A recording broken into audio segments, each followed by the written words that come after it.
चीन में कार के अंदर डील हुई और दुनिया को अब तक नहीं पता कि वो बात किस पर थी। मोदी का मैं वापस आया ये लाइन जोक नहीं लगती जब उसी हफ्ते एक यूएस ऑपरेटिव ढाका में मरता है। प्लॉट बाहर से चला था और उसे बाहर ही बिना शोर के काट दिया गया। चीन के तियानजिन में एससीओ समिट के बाद मोदी और पुतिन एक ही ऑरस लिमोजिन में बैठे।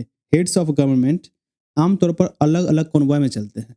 यहाँ दोनों एक कार में बिना नोट्स टेकर और बिना प्रेस के बैठे। मतलब बातचीत ऐसी थी जिसे रिकॉर्ड या कोट नहीं किया जाना था। और फिर ठीक इसी मीटिंग के 2 दिन बाद मंच पर खड़े होकर मोदी वो लाइन बोलते हैं, क्या आप इसलिए ताली बजा रहे हैं कि मैं वहां गया या इसलिए कि मैं वहां से वापस आ गया। देवी और सजन, कल रात ही मैं जापान और चीन की यात्रा करके वापस लौटा। आप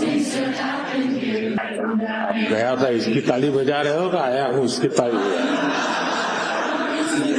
हो। ये लाइन आइसोलेशन में जोक लगती है, लेकिन उस अनरिकॉर्डेड कार मीटिंग के बाद ये वार्निंग जैसी लगती है। जिस दिन मोदी ने ये लाइन कही, ताली इस बात की है कि मैं वहां गया या इसलिए कि मैं वहां से वापस आया। उस वक्त में गुस्सा या कुछ थिएटरिक नहीं था, बल्कि एक कोल्ड और मापा हुआ डिलीवरी था। मोदी ने इसे कैजुअल टोन में बोला, न आवाज उठाई न सरकाज़म डाला। ऐसा तब होता है जब बात स्टेटमेंट नहीं सिग्नल होती हो।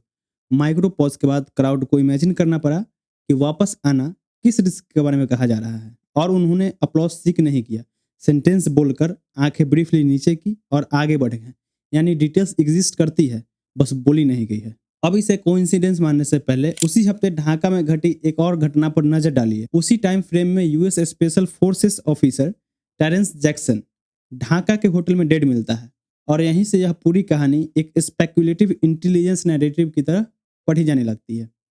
कहा गया कि वह किसी नॉर्मल ट्रेनिंग पर नहीं था, बल्कि एक सीक्रेट मिशन पर था, जिसका आखिरी लिंक भारत के प्राइम मिनिस्टर के असैसिनेशन से जुड़ सकता था। ऐसा दावा किया जाता है, प्रूव नहीं हुआ है। पहला, चीन में ऑफ रिकॉर्ड कार मीटिंग। दूसरा, लौटकर मोदी का मैं वापस आया यह बयान। और तीसरा, उसी समय यूएस ऑपरेटिव की सस्पिशियस डेथ और मिशन का इंडिया से लिंक। ये तीनों इंडिविजुअल न्यूज नहीं, एक ही फ्रेम के 3 कॉर्नर है।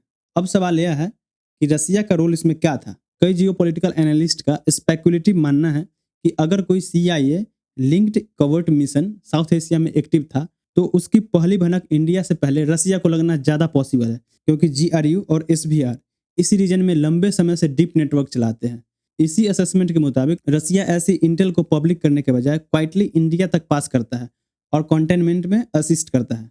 एनालिस्ट की इसी वजह से औरस वाली ऑफ रोड कार मीटिंग को दोनों देश के बीच क्लोज्ड कोऑर्डिनेशन का संकेत मानते हैं, ना कि किसी सामान्य डिप्लोमेटिक फोटो ऑप के रूप में। अगर यह पैटर्न सही है तो मैसेज साफ है, किसी ने कोशिश की थी और किसी ने उसे बिना शोर के रोक दिया।